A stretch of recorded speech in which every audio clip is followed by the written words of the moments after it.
దేశంలో అలాగే తెలుగు రాష్ట్రాల్లో కూడా మీడియాలో వస్తున్నటువంటి పెడపోకడల గురించి మనం చాలా విమర్శలు వింటూ ఉంటాం. ఆందోళన, ఆవేదన, దీంతో పాటు మీడియాతో సంబంధం ఉన్న వాళ్ళు కూడా ఆవేదన చెందడం. కానీ దేశంలోనే ప్రముఖ పాత్రికేయుడిగా ఉన్న రాజ్‌దీప్ సర్దేశాయి స్వయంగా చెప్తూ ఉన్నారు, తను చాలా నిస్పృహ చెంది ఉన్నాను, డిజల్యూషన్డ్ అని. మీడియాలో వస్తున్న ధోరణులు, తనతో పాటు పనిచేసిన వాళ్ళు, తనకంటే పెద్దవాళ్ళు, తన దగ్గర తన దగ్గర పనిచేసిన వాళ్ళు, ఇలాంటి వాళ్ళందరూ కూడా చాలా వరకు మీడియా రాజీ పడిపోయింది అని ఆయన ఆరోపిస్తూ ఉన్నారు. ఆరోపించడం కాదు, తన అనుభవంలో ప్రత్యక్షంగా చెప్పగలను. వాళ్ళందరూ ఎలా మారిపోయారు, ఎక్కడి నుంచి ఎలా వచ్చారు, ఏం చేస్తున్నారు అన్నటువంటి ప్రశ్న ఆయన వేస్తూ ఉన్నారు. ఇవన్నీ చూసినప్పుడు ఒక విధమైన నిస్పృహ కలుగుతూ ఉంటుంది. ఇది ఇలా ఉంది, ఇలా అయిపోయింది ఏంటని. అలాగే మీడియా దేని మీదైనా స్వేచ్ఛగా తన అభిప్రాయం చెప్పటం, మంచిని మంచి, చెడ్డని చెడ్డ అంటాం, విమర్శించటము, విమర్శనాత్మకంగా ఉండటం అనేది చాలా వరకు తగ్గిపోయింది. కాంప్రమైజ్, రాజీ పడిపోయింది అని ఆయన చెప్తున్నారు. ఇంతకుముందు కూడా మీడియా మీద ఒత్తిళ్ళు అవన్నీ కూడా ఉన్నాయి, కానీ ఇప్పుడు అవి పరాకాష్ఠకు చేరాయి. అదే సమయంలో ఆయన ఇంకో మాట కూడా చెప్తున్నారు. చాలామంది మీడియా వాళ్ళ ఫోన్లు తీసుకుంటున్నారు, కంప్యూటర్లు తీసుకొని స్వాధీనం చేసుకుంటున్నారు, అరెస్టులు చేస్తున్నారు. వాళ్ళకి బెయిల్ రావడానికి సంవత్సరాలు పడుతుంది. కానీ అలాంటి సమయంలోనే ఒక పెద్ద మీడియాధిపతికి ఏమో క్షణాల మీద బెయిల్ వచ్చేస్తుంది. బహుశా ఆయన అర్నబ్ గోస్వామి గురించి ఆయన చెప్తూ ఉండొచ్చు. మీడియాలో చేసేటటువంటి వ్యాఖ్యలు, డిబేట్స్, సోకాల్డ్ డిబేట్స్ అన్నారు మళ్ళీ, ఇవన్నీ కూడా ఒకవైపు నెడుతూ ఉన్నటువంటి పరిస్థితి ఉంది. దేశంలో మత వాతావరణం, మతాల మధ్య సంబంధాలు ఇవన్నీ ఉద్రిక్తమై కలుషితమై ఉన్నప్పుడు అనేక సార్లు వాటి మీద చర్చిస్తున్న తీరు కూడా సరిగ్గా లేదు. ఇలా అనేక ఆరోపణలు, ఉదాహరణలు, పేర్లు తీయకుండా ఆయన ఈ ధోరణులన్నీ చాలా బాధాకరంగా మారాయి అంటూ మీడియాని రెండుగా విడగొట్టేశారు. కానీ మీడియా అంటే మోడీతో ఉండేటటువంటి మీడియా, వ్యతిరేక మీడియాని విడగొట్టడం కూడా సరికాదు అన్న పద్ధతిలో. ఇదంతా అయిన తర్వాత, తన ఇంటర్వ్యూ ముగిసిన తర్వాత మళ్ళీ, అంటే నువ్వు హానెస్ట్గా, నిజాయితీగా మాట్లాడావు అని ఇంటర్వ్యూ చేసిన కరణ్ థాపర్ మెచ్చుకున్నారు. కానీ అది అయిన తర్వాత ఆయన మళ్ళీ ఒక విషయం నేను మళ్ళీ చెప్పాలి. న్యూస్ క్లిక్ లాంటి సంస్థలు, చిన్న జర్నలిస్టులు, చిన్న సంస్థలు చాలా పని చేస్తున్నాయి. ధైర్యంగా, సాహసంగా అనేక అంశాలు బయటికి తెస్తున్నాయి. వాటి వల్లనే మనం ఈ రోజున ఈ మాత్రం విషయాలు తెలుసుకోగలుగుతున్నాము అంటూ, ఉదాహరణకు నేను న్యూస్ క్లిక్, దాన్ని ఇందాక చెప్పలేదు, నేను ఈ విషయాలు చెప్పాలనుకుంటున్నాను. ఒకవైపు నిస్పృహ కలుగుతున్నప్పటికీ ఈ సమాంతర ప్రత్యామ్నాయ మీడియా వేదికలు చాలా పెద్ద సేవ చేస్తున్నాయి అని కూడా ఆయన చెప్పారు.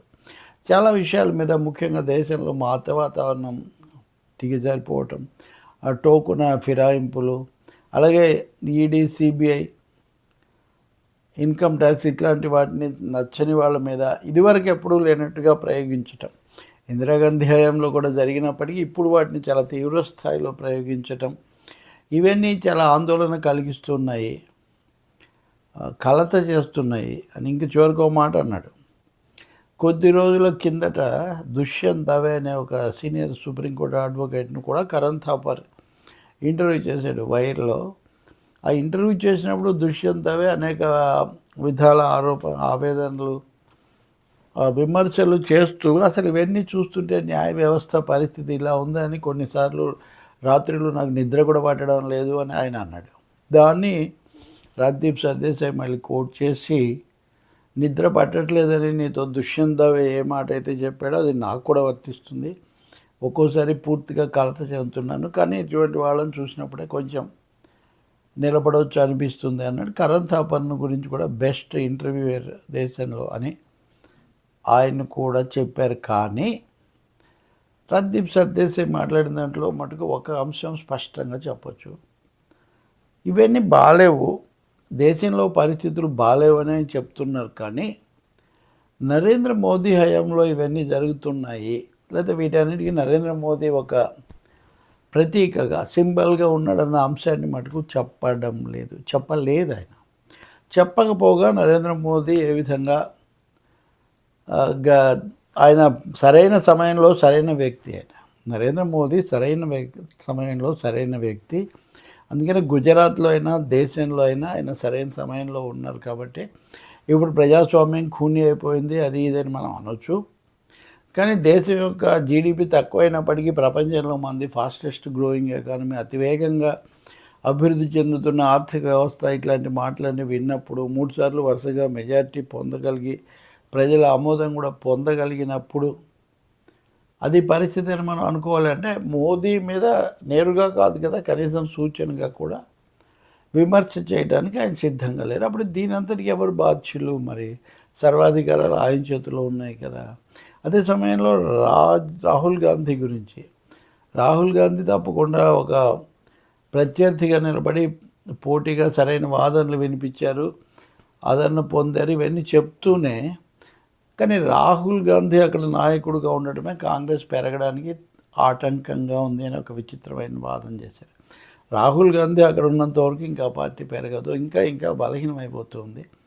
ఈసారి ఎన్నికల్లో కొద్దిగా నిలబడి ఉండొచ్చు కానీ ఆ పార్టీ ఒకప్పటితో పోలిస్తే చాలా బలహీనపడిపోయింది. బీజేపీ అమిత్ షా తరహాలో ఒక క్రమ పద్ధతిలో వ్యూహాత్మకంగా వాళ్ళు పెరుగుతూ పోతుంటే కాంగ్రెస్ అలా జరగడం లేదు అనే ఒక విమర్శ ఆయన చేశారు. అంటే ఖచ్చితంగా చెప్పాలంటే మోదీ ప్రభుత్వం మీద ఆయన చేసిన విమర్శలు ఏమీ లేవు. గుజరాత్తో సహా ఏ ఘటనలు, మత అంశాలు ఇలాంటివి ఏమీ. ఇంకా చాలామంది మీరు చాలా మాట్లాడారు కానీ ఒకటే, మీడియా విషయంలో కూడా గ్లాస్ సగం నిండుగా ఉంది అంటే సగం ఖాళీగా ఉంది అన్నట్టుగా పరిస్థితి ఉంది. ఒక భాగం నాకు చాలా ఉత్సాహం కలిగిస్తుందని కూడా సాధారణ పరిభాషలో.